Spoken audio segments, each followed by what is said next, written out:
మధ్య కాలంలో జరుగుతున్నటువంటి పరిణామాలు ఇంతకుముందు దానికి భిన్నంగా ఉన్నాయి.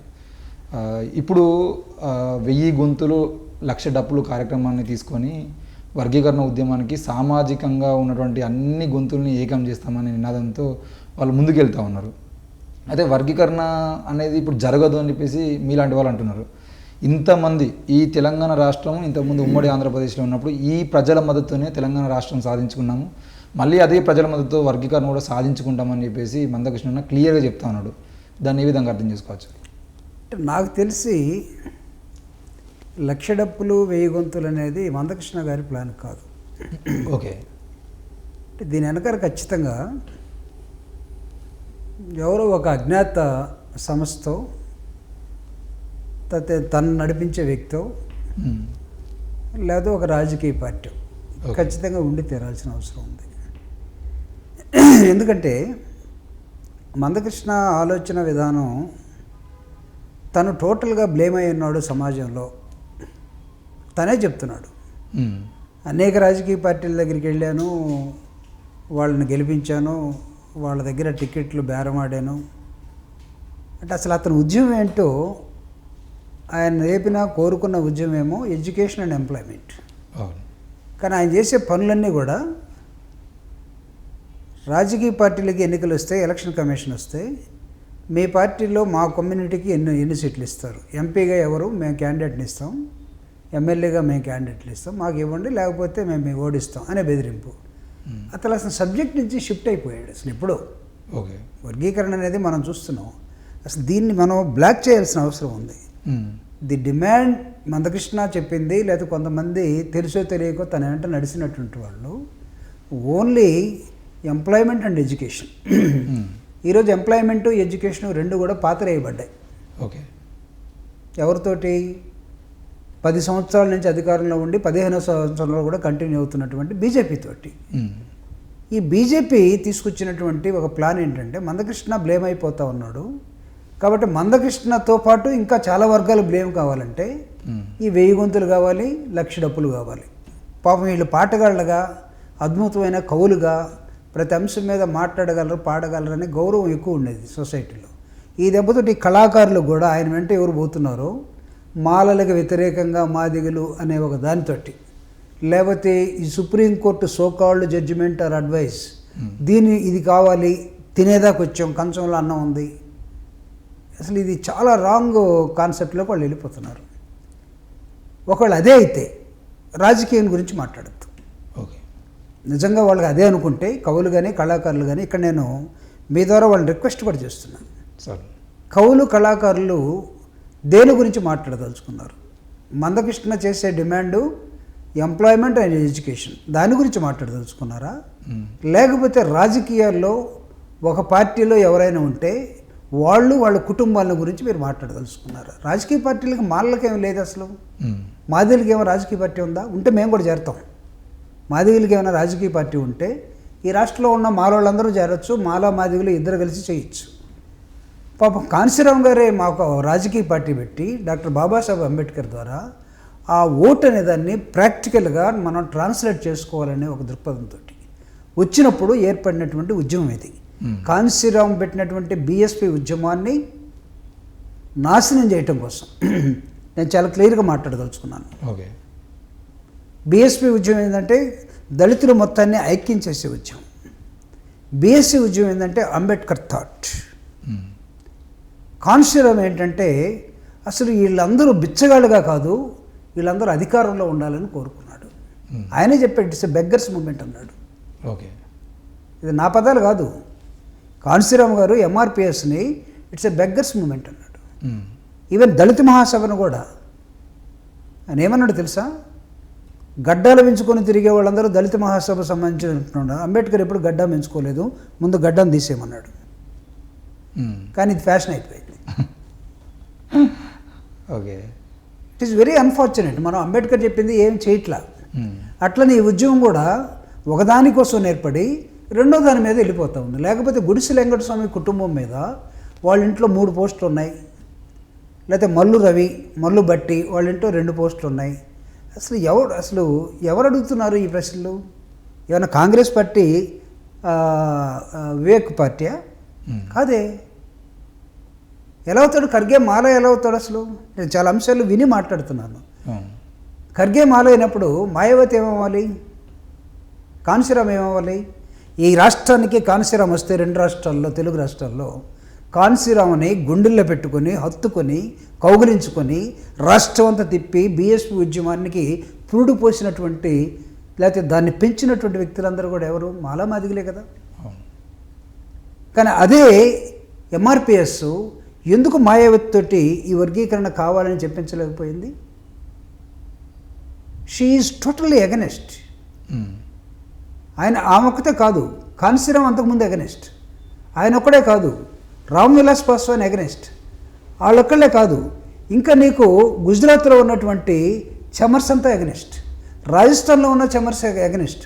అంటే మీకు కొద్దిగా నేషనల్ ఫిగర్స్ మాత్రమే మీకు నోటెడ్ చెప్పాను నేను. లోకల్గా ఆయా రాష్ట్రాల్లో ఉన్న వాళ్ళందరూ కూడా టోటల్ అగెనెస్ట్.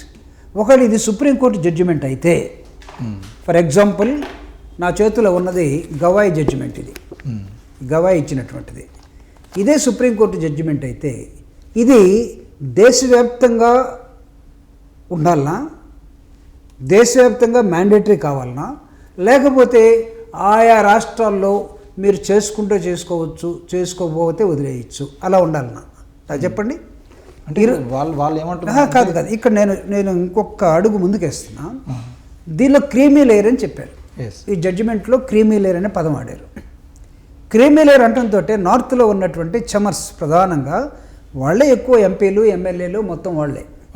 ఈ దేశంలో అసలు ఈ రాజ్యాన్ని ఏలాల్సిన అవసరం వచ్చినప్పుడు కాస్త కుస్తో దానికి అధినాయకత్వం వహించి ఈ దేశాన్ని పరిపాలించిన వాళ్ళలో జగజ్జీవన్ రావు గారు ఫస్ట్ ఉంటారు, డిప్యూటీ ప్రధానమంత్రిగా. ఆయన దళితుడు కాబట్టి ప్రధానమంత్రి చేయలేదు అంతే. ఒకవేళ ఆయన దళితులు కాకుండా లేకపోతే ఇంకా కాంగ్రెస్ పార్టీకి ఇంకా లొంగి ఉన్నట్టయితే ఎక్కడో ఒక చోట తిరుగుబాటు స్వరం వినపడి ఉంటుంది ఆయనలో. బికాజ్ ఆఫ్ అంబేద్కర్ గారు రిజర్వేషన్ తీసుకున్నారు కదా, లేకపోతే అయి ఉండేవాడు. ఆయన ఎవరు? మాది కదా, చమరే కదా, అవునా? మేరా కుమార్ గారు ఎవరు? స్పీకర్ కదా, ఆయన కూతురే కదా. నీకు మేరా కుమారి గారు స్పీకర్గా ఉన్నప్పుడు వర్గీకరణ అనే subject Usha Mehra committee report, Usha Mehra స్పష్టంగా నేను తారతమ్యాలు లేకపోతే అంతరాలు లేవని ఈ సమాజంలో చెప్పదలుచుకోలేదు. అన్ని కులాల్లో ఉన్నట్లే ఎస్సీ కులాల్లో కూడా అంతరాలు ఉన్నాయి. అంటే అంతరాలు ఏంటి? గుడిసె ఉందనుకుందాం, కామన్గా గుడిసె కన్నా ఇంకా సపారం అంటాం, ఏది ప్లాస్టిక్ టార్బాల్ పేపర్లు పెట్టుకుని ఉండేది. లేకపోతే ఒక పెంకుటిల్లు ఉంటుంది, పెంకుటిళ్ళే కాదు గుడిసె కూడా ఉందంటుంది, గుడిసె కాదు ఇంకొకటి చిన్నది ఒకటి ఉందంటుంది. ఈ అంతరాలు ఉన్నాయి. కానీ ఇక్కడ ఇతను ఏం చేశాడంటే ఈవి చెన్నయ్య జడ్జిమెంట్, ఈవి చెన్నయ్య గారి వర్సెస్ ఆంధ్రప్రదేశ్ జడ్జిమెంట్ వచ్చిన తర్వాత పంజాబ్లో ఉన్న అప్పుడు దాకా పిలుస్తున్న ఏబి అనే దాన్ని కూడా కొట్టేశారు. అంటే that should be the impact of the supreme court judgement. అంటే ఇది దేశం మొత్తం వ్యాపించి ఖచ్చితంగా పాటించాలి. కానీ ఇప్పుడు వీళ్ళు చెప్పింది ఇది జడ్జిమెంట్ అయితే, నిన్నే చంద్రబాబు నాయుడు గారు మన ఈ నెల ఫస్ట్న ఒక ఫ్యామిలీ దగ్గరికి వెళ్ళి, ఎస్సీ ఫ్యామిలీ, అది మాలా మాదిగా నేను సరిగా చూడలేకపోయాను. నేను మీకు పెన్షన్ ఇవ్వటమే కాదు, రేపు కేటగరైజేషన్ చేస్తున్నా, అప్పుడు ఇంకా నీకు మంచి అవకాశాలు వస్తాయి. నువ్వు కేటగరైజేషన్ చేసేవాడివి, నువ్వు కమిషన్ ఎందుకు వేసావు అసలు? అసలు నీ నోటితోటి కేటగరైజేషన్ చేస్తున్నాను చెప్తున్నావు కదా, చేసుకో. సుప్రీంకోర్టు నీకు ఇచ్చిందన్నావు కదా, చేసుకో. అసలు ఈ బోటుకు ఎందుకు?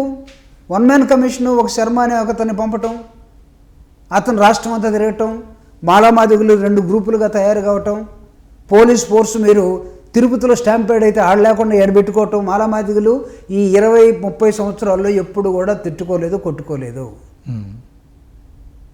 Thanks to the god. ఎందుకంటే ఇంకా వాళ్ళ అక్క, బావ, మామ అని పిలుచుకుంటున్నారు.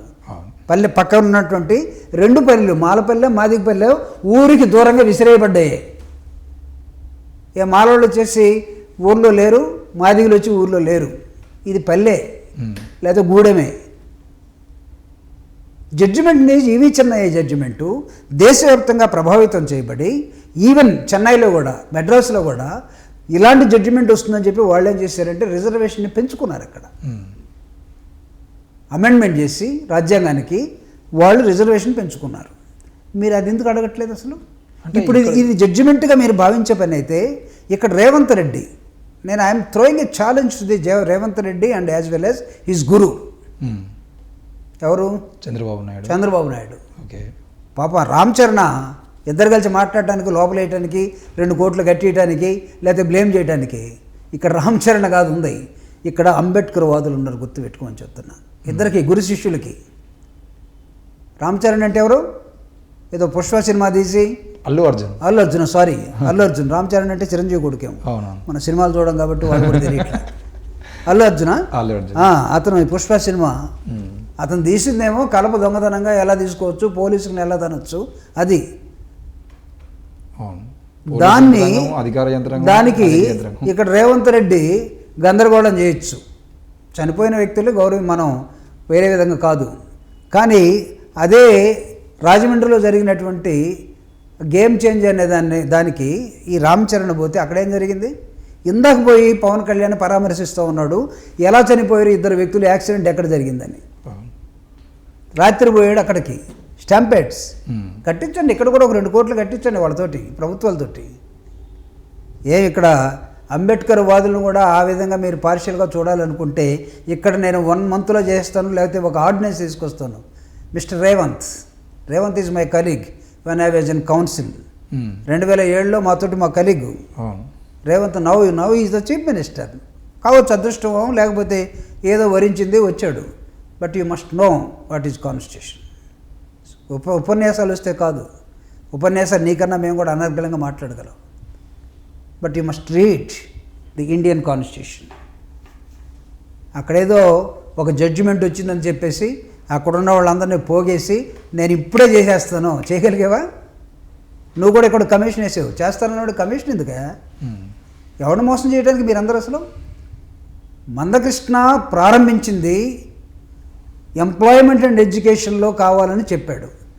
కానీ ఇప్పుడు ఏం మాట్లాడుతున్నట్టు అసెంబ్లీలో మాకెన్ని సీట్లు ఉన్నాయి, మీకెన్ని సీట్లు ఉన్నాయి, మీ కుటుంబంలో ఎంతమంది ఇచ్చారు, మా కుటుంబంలో ఎంతమంది ఇచ్చారు. నేను అడుగుతున్నా, బీజేపీలో కిషన్ రెడ్డికి మాత్రమే తెలంగాణ నుంచి ఎందుకు మధ్యప్రదేశ్తో పోయారు? ఇంకెవరు లేడా? ఎవరు లేడా? వాళ్ళకి నచ్చాడు కాబట్టి. పాపం ఆయన చాలామంది చెప్తారు, కిషన్ రెడ్డి గారు పార్టీ ఆఫీస్ పెట్టినప్పటి నుంచి ఆఫీస్ బాయ్ దగ్గర నుంచి, కాఫీ అందించేవాడి దగ్గర నుంచి, అక్కడే చాపేసుకొని పడుకునే దాచి నుంచి ఉన్నాడండి. వాళ్ళకు ఒక నమ్మకమైన వ్యక్తి కావాలి కాబట్టి ఆయనకి ఇచ్చారు. ఉంచుకోండి మీరు. మందకృష్ణాన్ని కూడా ఇమీడియట్గా చేర్చండి. ఇప్పుడు ఆల్రెడీ ఆర్ఎస్ఎస్ నాకు తెలిసి మెంబర్షిప్ ఏదో ఉండాలి. ఆయన ఎందుకు బయట ఉండి కండవ ఒకటి కప్పి కండవ మారదు, నువ్వు మాత్రం అన్ని కండవల దగ్గరికి పోవచ్చు, నీ కండవ మారదంటే పోకముందు ఎక్కడ ఉంటుంది? నీ జేబులో ఉంటుంది అది. మైక్ వచ్చేంత వరకు, మైక్ వచ్చి గొట్టం వచ్చిన వెంటనే ఇది ఎక్కడికి వచ్చేస్తుంది. ఆర్ఎస్ఎస్లో త్వరగా చేరిపోతే మంచిది. ఇంకా